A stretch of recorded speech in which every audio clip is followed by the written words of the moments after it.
Hello, everyone. Welcome back to the Garden Girls podcast with Meg and Dagny. Amy is not here today, but she should be rejoining us soon.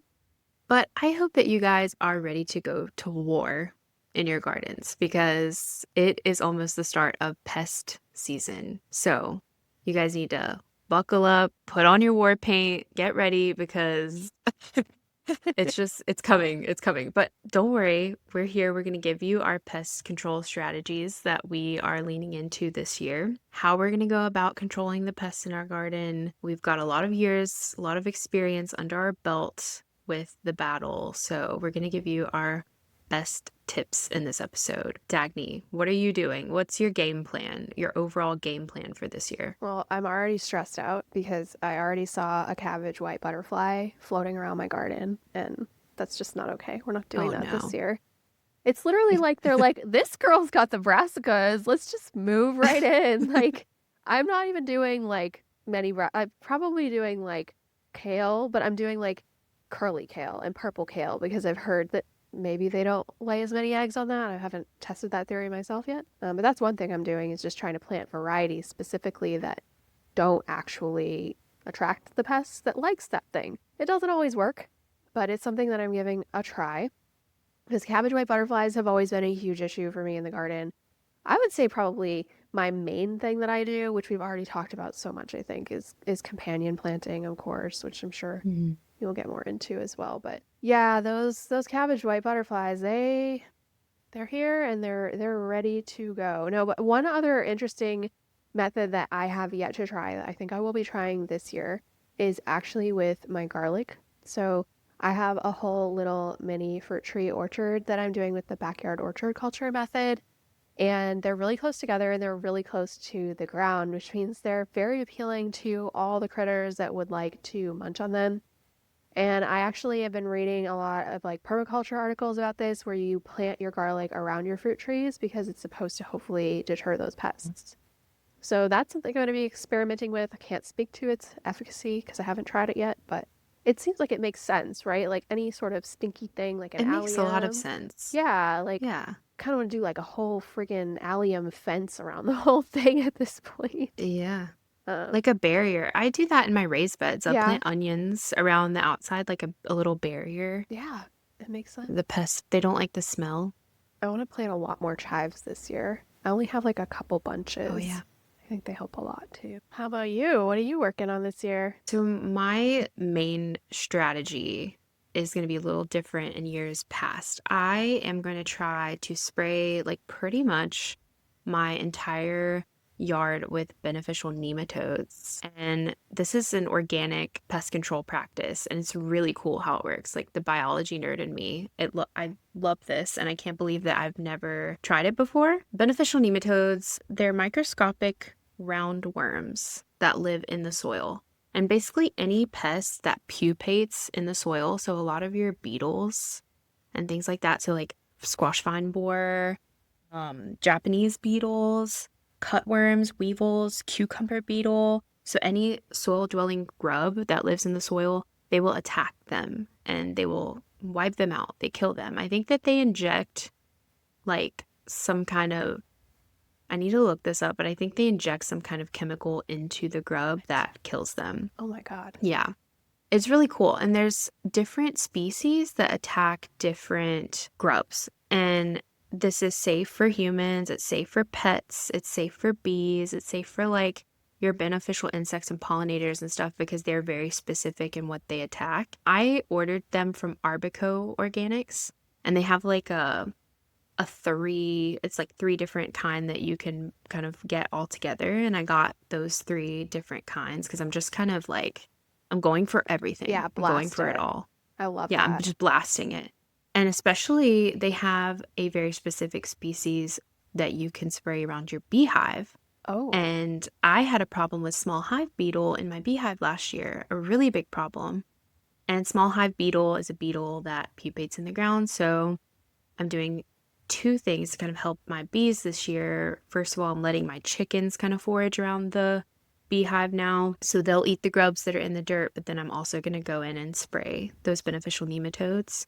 So hopefully I don't have any small hive beetle issues. But other than that, the Japanese beetles and this Oh, squash vine borer is what I'm really looking to eradicate this year. So yeah, the beneficial nematodes, they can be sprayed in the fall, but then they can also be sprayed in the spring. And honestly, I think it's going to work better in the spring because that's when they're all emerging. yeah. So it's like getting them while they're active and while they're alive and coming out of the ground. That is so wild that these tiny little microscopic things can take care of such a big problem in the garden, and like Yeah, that somebody figured this out. It's just wild to me. Like right. I've been doing a lot of research into BTI. I don't know if you're familiar with like that. Like it's in Hmm. mosquito dunks. And because last year I was using it in the greenhouse, I was actually soaking mosquito dunks in water for like 3 hours. I read this on the internet. And then like watering everything in the greenhouse with that to kill off the fungus gnats. And it worked, but it was such a pain because like you had to drain out all the mosquito dunk pellets and stuff. So I was like, what is the actual ingredient in this that is effective? And it's called BTI. And there's actually just one guy who invented this back in the 70s. It's a family run agricultural business, and his son now runs the company. And I actually started emailing back and forth with him. He sent me like a custom sample size bag of just the BTI, like it's like a fine powder. And I'm dissolving it in water and using that in the greenhouse now. And it's, every time I do it, I'm like, how could this be doing anything? Like, it's literally just powder and it's alive and it's actually solving the problem. So that's amazing that the nematodes can do that too. I haven't used them in my own garden. I'm not super familiar with how they work, but so cool. Like all these little tricks. I know, I love some biological warfare. Right? And it's like, again, it's like, how is this alive? Like, you mix them in water and then you spray them through like a hose and spray or whatever. And you just like make sure that you're thoroughly soaking wherever you want to kill things. So they won't move a lot. So it's like you have Okay. to put them where they're going to be working. So I'm going to spray all of my garden beds and also the pathways, like the mulch pathways, because they live in the pathways as well. So like literally just the whole 9,000 square feet or whatever, I am going to be applying and just see. I'm really curious to see how it's going to work this year. Amazing. Like, I'm so excited. Also, the mosquito dunks, they do work. I used those when I had a lot of houseplants and the fungus gnats. It's They do work. it is Yeah. so easy, and like who wouldn't want to get rid of fungus gnats? They're so irritating. So Right. And they work for mosquitoes as well. You can throw those in bird baths yes, or yeah. like they make some that are specific for fish ponds. Like I had a lot of questions when I posted my fish pond about mosquitoes because people were like, is that not just going to be a breeding ground for mosquitoes? And I'm going to be using those dunks this year. Usually the fish will eat mosquito larvae, but it's like, I don't Yeah, know. just There were still a extra. lot of mosquitoes. Yeah. Yeah. But anywhere there's standing water. Anytime I show standing water in my videos, every comment is, what about the mosquitoes? Mosquitoes!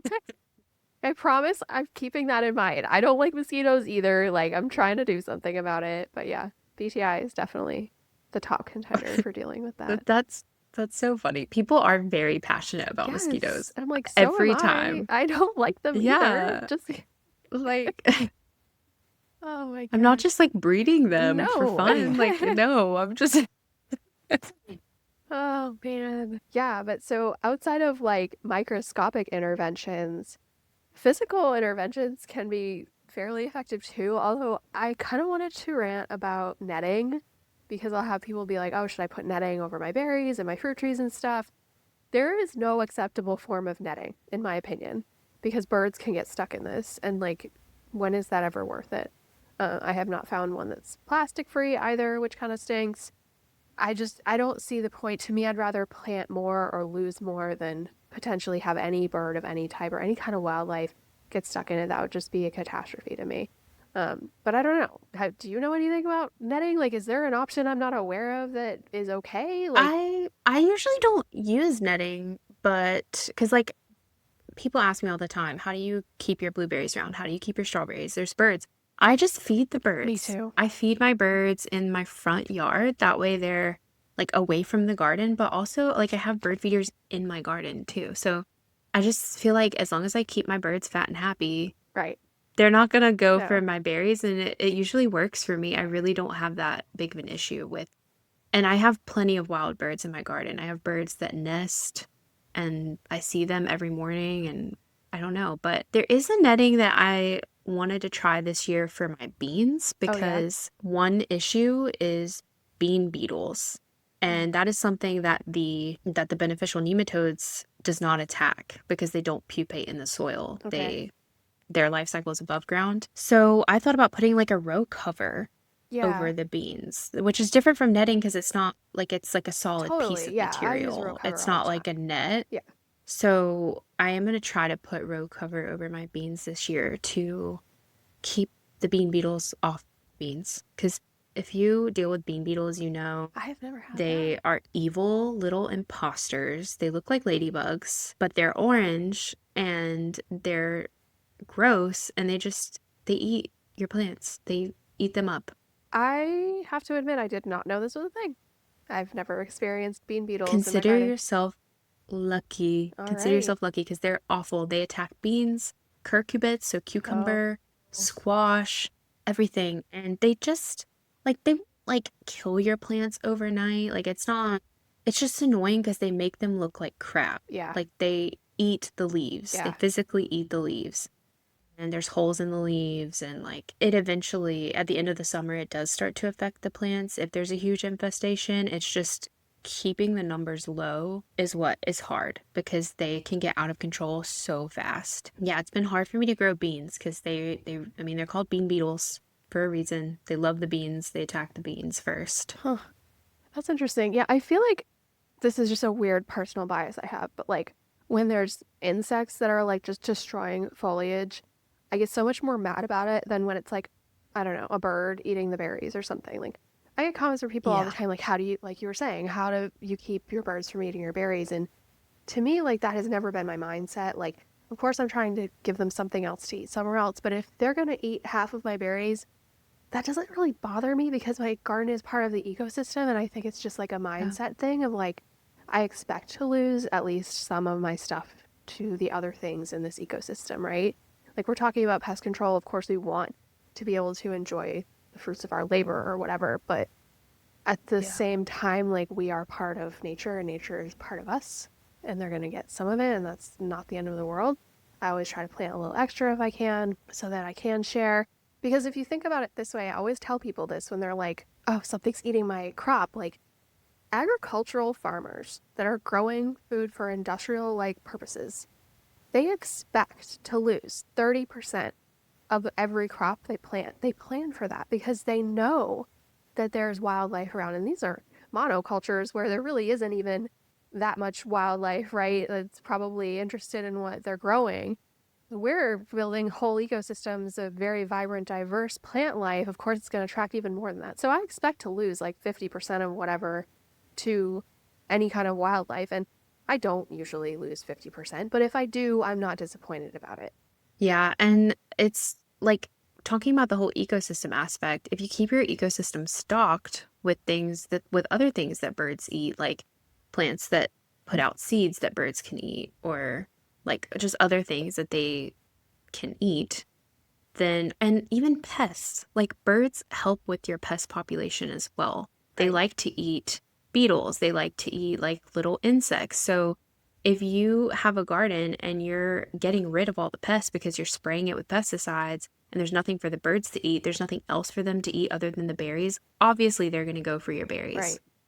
So if you're not feeding your ecosystem to support the bird population as well, then you're going to have more issues with them gunning for the things that you want to eat. It's So definitely reciprocal. it's, Like we yeah, have to give a it's a little bit. balance. Yeah, for sure. That's why I'm so excited to do like a frog pond this year because I want to like have little You frog pond are? babies. Yeah.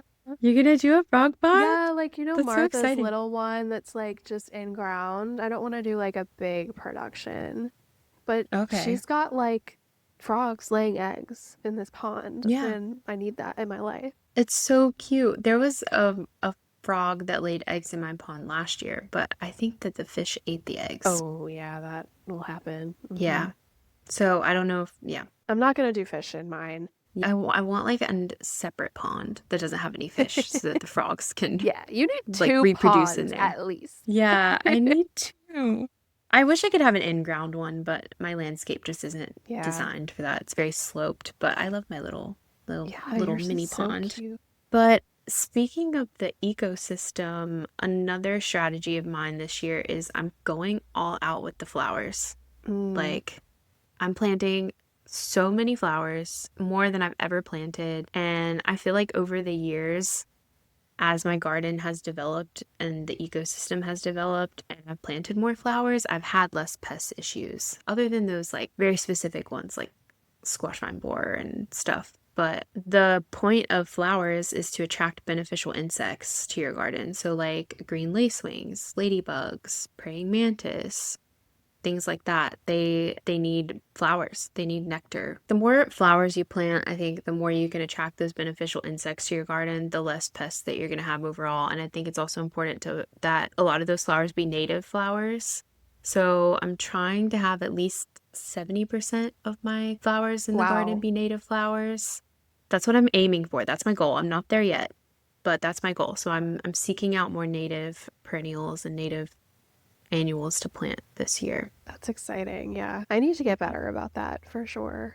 One thing that I haven't tried yet myself, and I don't even know if I'll have the opportunity to because I don't know where to source this, but bunny poop is supposed to be really good for repelling different wildlife because they don't like the smell. And I guess it's like, what's the type of poop called where you can use it right away? You don't have to compost It's it. cold poop, Cold poop. cold compost. Yeah, Yeah. so you can just put it right in your garden beds right away. It's super kind of compact and cleanish. So that's supposed to work really, really well.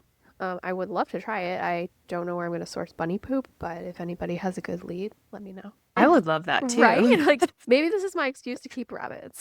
Should we get, I was about to say, should we get Maybe bunnies? we should get Is that, bunnies. I should we want get bunnies? actually always wanted Angora rabbits because you can spin their fur. Yeah. And I don't know if you've ever like Yes. harvested Angora bunny fur, but you literally just like gently No. pull on their coat and it just like pulls out, kind of like a long hair cat.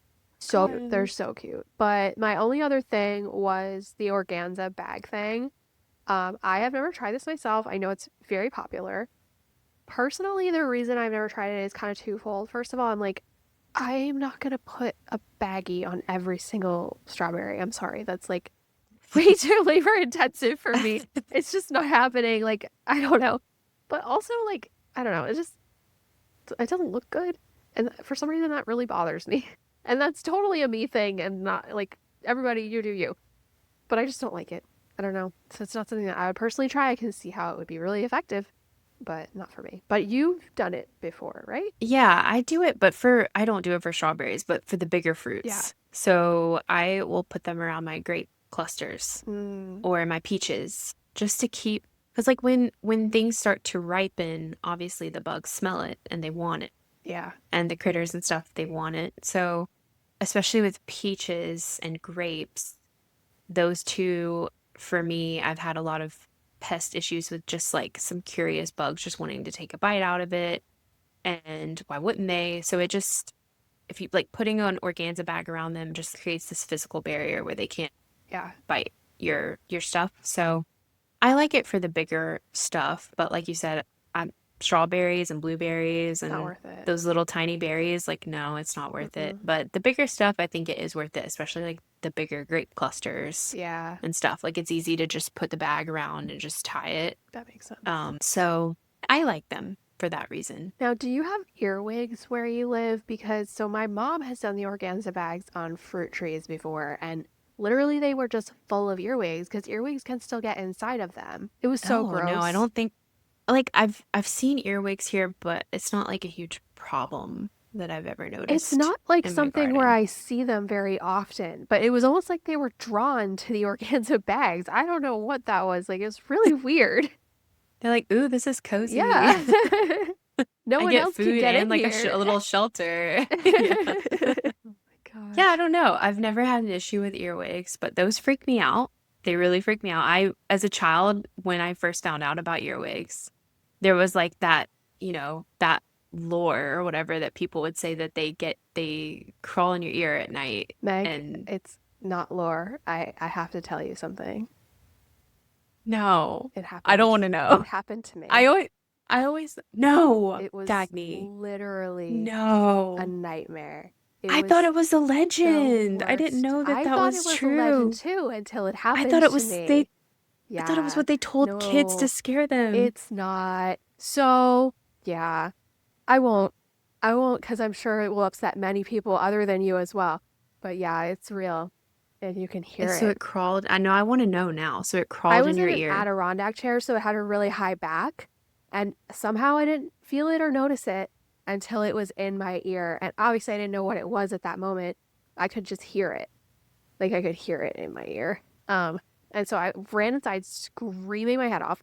And I didn't know what to do. Like, how do you get something out of your own ear? But I like wasn't gonna wait long enough to go to a ER or something. So I ended up flushing my ear under the sink, and thankfully it came out right away. And I saw it and Okay, I knew what it was. So yeah, that was awful. I that's still terrifying. to this day, this was like 10 plus years ago, and still to this day, if I feel any tickle near my ear, I freak out. Yeah. Which is funny because I didn't feel it when it happened. So like obviously you can't predict it.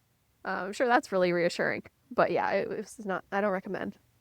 No. I have such a fear, especially like when you're sleeping, that I used to wear little, when I was younger, I used to wear like little earplugs because Oh, I was afraid of things fall. Now it's like, yeah. I still think about it and it's Yeah. icky, but I'm not like, but now I'm scared again. So thank you. Well, you're welcome. On that note, just a little bonus I'm for gonna you keep there. my eyes out Yeah. for the earwigs. I have to say, I don't think it's common, but it Yeah. did happen to me. But it's called earwig. Like, why is it called an earwig Yeah, I if it's guess they not do like common? ears.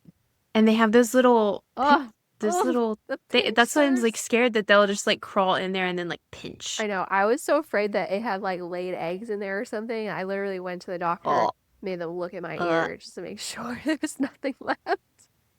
oh my God. Yeah, that would be me too. I'm sorry. If I ever see them, they're getting the grab and drown method from me Yes, yes. because You're gonna grab and that's drown everything, apparently. that's another method that I use in the garden is I go out with a bowl of soapy water and if I see it and it's bad, I grab it and I drown it. I literally sounds so dark.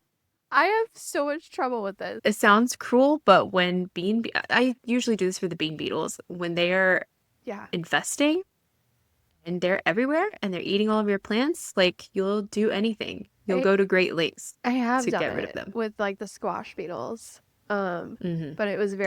very sad for me and I had to wear a glove because I don't want to touch them I directly. yeah, I also wear a glove because that's ew, icky. So Ugh. yucky. It is, yeah, yeah. My skin will not touch that. No. Ugh. But no, it is sad. It's sad, but like, I mean, we need our crops. We Yeah, have to at this eat. point they're being disrespectful.